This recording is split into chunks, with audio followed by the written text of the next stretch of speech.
Hello, this is Tola from Triflow Productions with another Blender quick tip. And in this quick tip, I'm going to show you how you can import models of lights, lamps, outdoor lights, indoor lights into Blender by using the glare add-on. It's not free, you have to pay for it. For $9.99, you can acquire 50% of the assets. For $19.99, you'll get the full package, which would be 80 plus assets.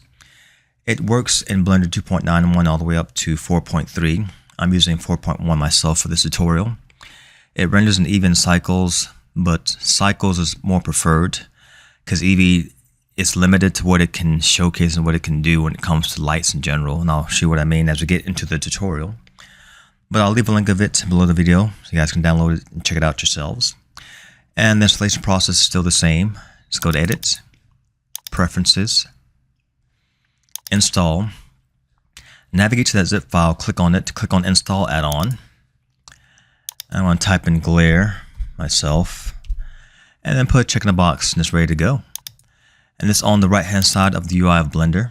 Mine's all the way down here. Left click on that, and it's got at least like a good amount of main categories for lights and subcategories. It's got ceiling lights, sconce lights for indoors, recessed lights, sconce for outdoors, table lamps, track lights, and miscellaneous.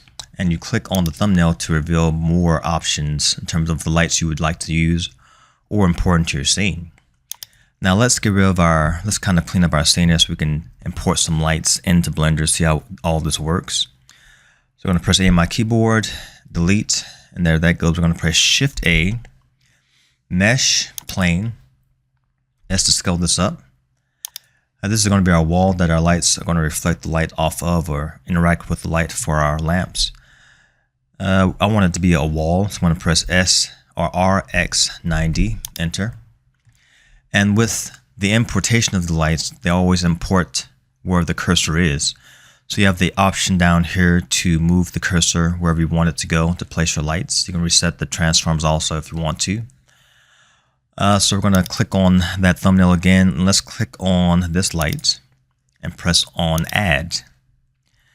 Now right now, if we click on our light, and to move the lights around, because it's like different parts of it, you have to click on these crosshairs here.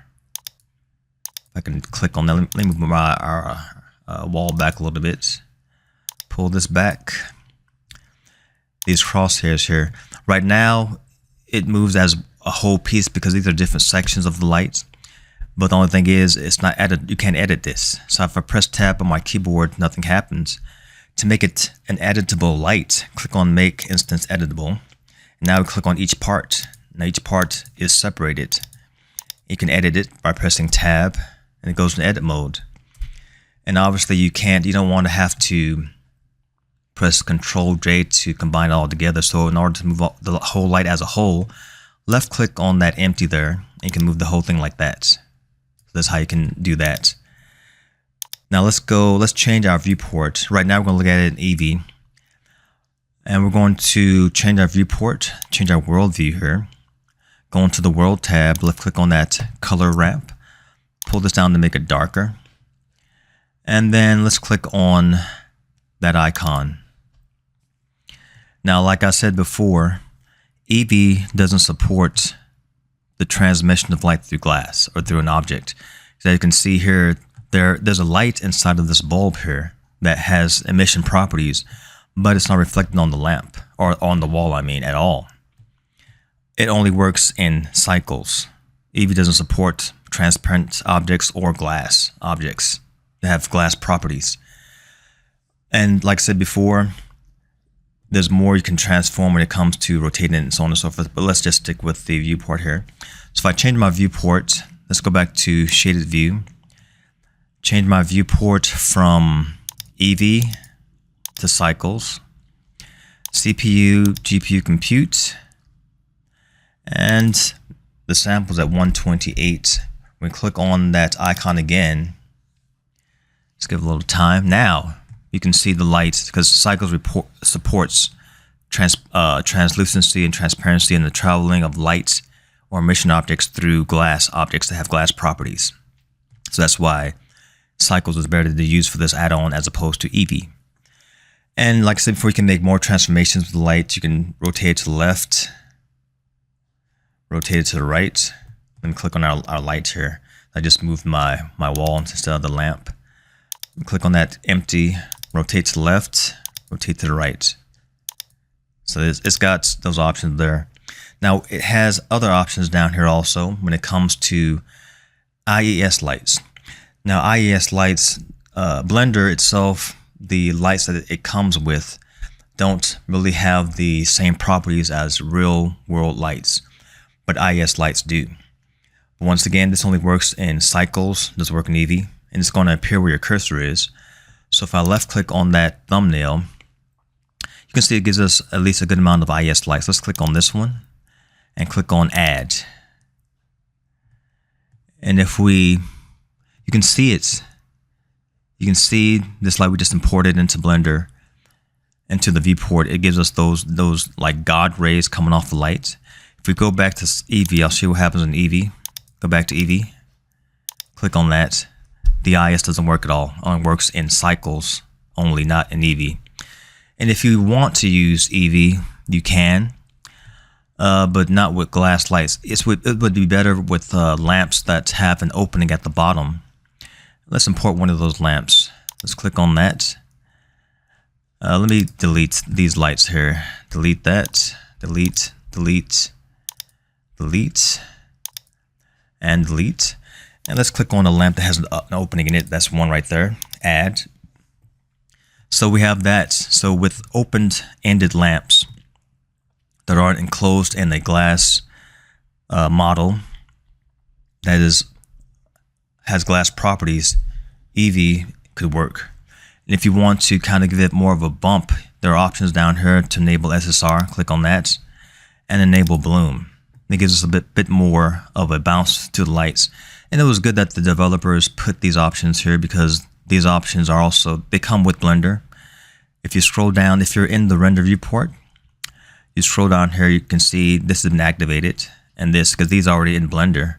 But instead of you having to, especially if you're a new user of the Blender, you don't want to have to go hunting or looking for these options. That's why they're here. You can disable those also. Now, another thing I want to showcase is just the attention to detail when it comes to some of these lights, especially like the inset lights. If we click on the recessed lights or inset lights, let's give it some time to pop up with the thumbnail. Let's click on this one. And then let's delete these also. Delete all that. I'll delete that too. And have this option, have this light model available. Click on add. If we pull up, let's go back to cycles. Let's change the report back to cycles. Cycles. Oh, it seems like our light has been there's our light. Okay. Okay, there we go. If we look on the inside of our lamp here, look at the detail that they put on the inside of the lamp. Now that's pretty good. I mean, some light models that I have seen don't have this amount of detail on the inside of a lamp, because you don't usually look on the inside of a lamp. You usually look on the outside, but they really pay some attention to the inside, so it looks great. So yeah, this is a great add-on. It's not too pricey, and it does what it's supposed to do by importing lights into Blender, and does a good job of it. And with the lights themselves, you can, with the lights that are modeled here, these lamps that are modeled, there's really no option to adjust the color, but with the IES lights there is. So we're going to import another IES light here. Let's left click on this one and click on add. And then when you click on the IES light itself, click on that. You scroll down, now it has options to increase the power and the radius and the color. So if you left click on the color tab there, turn it to red, green, blue, whatever color you want. So yeah, the options for the lights themselves, the lamps, there's not many parameters you can use to change the way it looks, but for the IES lights there are. So yeah, this is today's Blender quick tip, the glare add-on, which works great, which imports different kinds of lamps. It's got a lot to choose from for all your scenes. So yeah, hopefully you guys have learned something from the tutorial, and hopefully you guys will download it and try it out for yourselves. Thanks for watching. Remember to like and subscribe, and I'll see you guys on the next one. All right, adios.